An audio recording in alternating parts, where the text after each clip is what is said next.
Right now on Denver 7 News at 5 o'clock, President Biden and Iowa's Republican governor painted two very different versions of America. We will save democracy. As hard as those times have been, I'm more optimistic about America today than I've been my whole life, because I see the future that's within our grasp. The president told us that he wanted to, quote, make America respected around the world again, and to unite us here at home. He's failed on both fronts. So this morning we're taking a 360 in-depth look at the president's State of the Union address by fact-checking the president's claims and looking at responses from both sides of the aisle. Colorado Congresswoman Lauren Boebert is in the spotlight. The comments she made during the speech eliciting boos from the crowd and how she's responding this morning. And from Capitol Hill to Colorado, it is National Reading Month. Our Denver 7 team is helping kids celebrate with some new books. And it was so fun to see them pick out books that kind of pique their interest and start their own home libraries. Oh, I loved it. Asking them, what do you like? And then we kind of helped them find it. Yeah. A lot of smiles yesterday. Thanks for joining us. I'm Brian Sanders. And I'm Nicole Brady. Lisa, great to see you out there yesterday too, and it was a beautiful day. It was gorgeous. Short sleeves. Yeah. Great selection of books out there for the kids too, which was fun.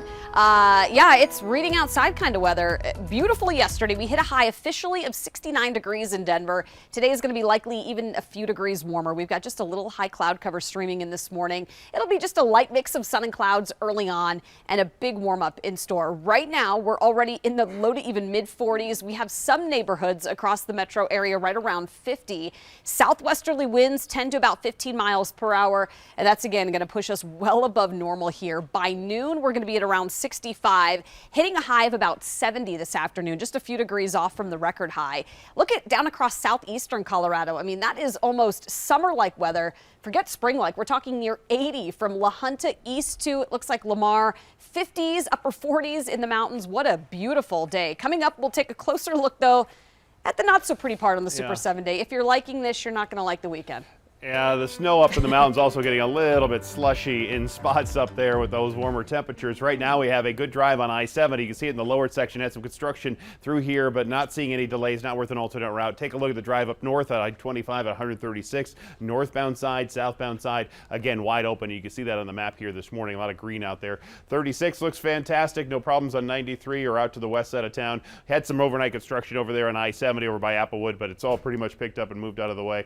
The drive on 270 will be one of the first ones to load up. Right now, we're looking at about 5-6 minutes.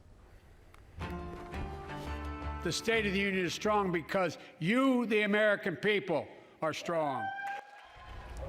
President Joe Biden offering words of encouragement to end his first State of the Union address. And for the first time, two women sat behind the President of the United States. One of the many memorable moments from last night. The president spoke for an hour and 2 minutes, and he had a lot to cover. And this morning, we are diving deep into his speech. Some of the top topics, including, of course, the Russian invasion of Ukraine and the ongoing pandemic. We're fact-checking the statements he made, the Republican response to those, and the Colorado Congresswoman who has a lot of people talking this morning. The Russia-Ukraine invasion, of course, was expected to take center stage during the speech. Ukraine's ambassador to the U.S. was among the president's guests last night. She sat next to the First Lady and received a standing ovation when she was introduced. Several members of Congress, meanwhile, showed their support for Ukraine as well. The audience was sprinkled with blue and yellow in their clothing and on pins, and also with Ukrainian flags throughout the crowd. During the speech, President Biden announced new restrictions aimed at hurting Russia's economy. Assistance to Ukraine, and will continue to aid Ukrainian people as they defend their country. I'm announcing that we will join our allies in closing off American airspace to all Russian flights, further isolating Russia and adding additional squeeze on their economy.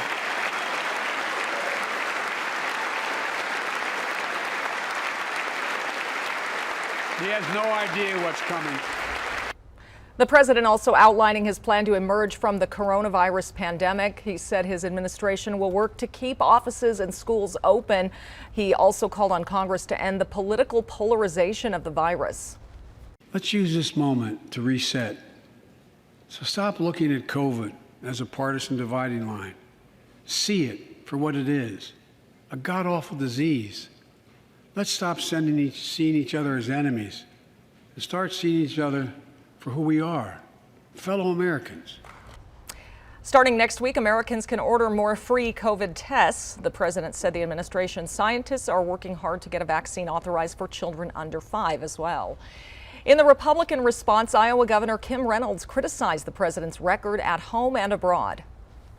We're now 1 year into his presidency, and instead of moving America forward, it feels like President Biden and his party have sent us back in time to the late 70s and early 80s, when runaway inflation was hammering families, a violent crime wave was crashing our cities, and the Soviet Army was trying to redraw the world map. Reynolds says reckless government spending triggered inflation, and Democrats mishandled the pandemic by imposing overly restrictive mandates. She called the U.S. withdrawal from Afghanistan under the president's watch disastrous. And in response to Ukraine, she said his approach to foreign policy has been too little, too late. We've heard a lot of claims from both sides, of course, but we want to sort out the facts from fiction. Denver 7's Colette Bordelon joins us in studio, running down some of those claims, starting with a big topic here, Colette, oil reserves and prices. Yeah, it's on everyone's mind, especially when you go to the pump. And during the State of the Union, the president said the U.S. has been working with 30 other countries to release 60 million barrels of oil from reserves around the world. Half of that is coming from America. Of course, the hope is to lower gas prices and slow inflation, but there's still a lot of energy anxiety surrounding the Russian invasion of Ukraine. Oil prices jumped $5 just yesterday to a level not seen in more than 8 years. And gas prices here in Colorado are up 6 cents from last week before the invasion. Some forecasts suggest we could be well into $4 a gallon this year. Now, sticking with energy, Biden said his clean energy agenda would cut costs for families by an average of $500 a year, while also combating climate change. But that needs some context. Those savings won't be seen for almost a decade. That estimate is from a nonpartisan research group that looked at how new regulations on the federal and state level could cut greenhouse gas emissions and the impact that would have on American households through clean energy tax credits. And that's only if Congress passes a major clean energy bill. And of course, COVID came up in the State of the Union, with Biden saying the new CDC guidelines, where most Americans can go mask-free, it's an encouraging sign. And thanks to the progress we've made in the past year, COVID-19 no longer need control our lives. I know some are talking about living with COVID-19, but tonight I say that we never will just accept living with COVID-19. Those new rules are based on hospitalizations, not community transmission rates. And while hospitalizations are dropping off, deaths are still high. Live in the studio, Colette Bordelon, Denver 7. All right, thank you, Colette. Also this morning, a lot of people are talking about Colorado Representative Lauren Boebert and her actions just as the speech was starting to wrap up. President Biden was in the middle of calling on Congress to pass legislation to help injured Iraq and Afghanistan war veterans when Boebert interrupted, blaming Biden for the 13 service members who were killed during the U.S. withdrawal from Afghanistan. A cancer that would put them in a flag draped coffin. I know. 13.